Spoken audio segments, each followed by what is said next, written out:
New numbers today from the town of Paradise on rebuilding after the Camp Fire. To date, 2,395 homes have been rebuilt, more than 3,000 building permits have been issued, and more than 3,200 building permit applications have been received.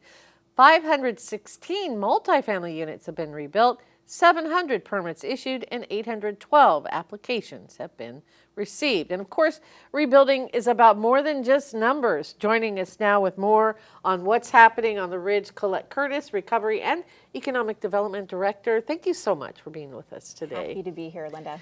Well, one thing I hadn't heard about before, and you're just starting to put the word out, is when we're talking about the early warning systems, we have the siren towers in place, but you're also talking about maybe some in-home units. Who would those go to? That's right. So we heard a lot of feedback as we've been testing the system since last June, as it's been installed, that not everyone can hear it as well as they would like. And so in a way to address that, we have gotten funding to get in-home units for people that would actually interface with the towers. So when the towers were activated, those in-home units would also be activated. So there would be increased audibility for those homes with those units.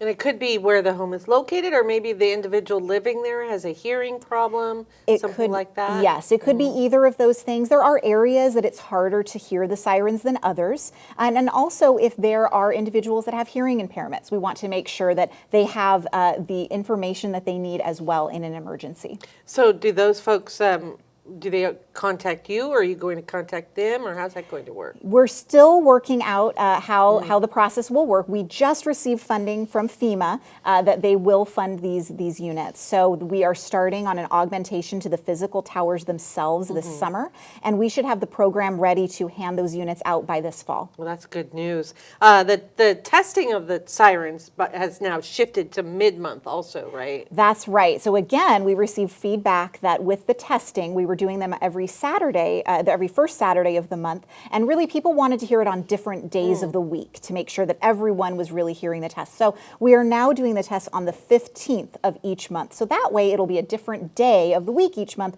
but everyone will know it'll still be the 15th. So you can know that and not be startled by it. Okay, and just to make sure you're hearing it and they're working, should the real thing be needed. Right. And on a fun note, the parties in the park are returning. Tonight's the first night.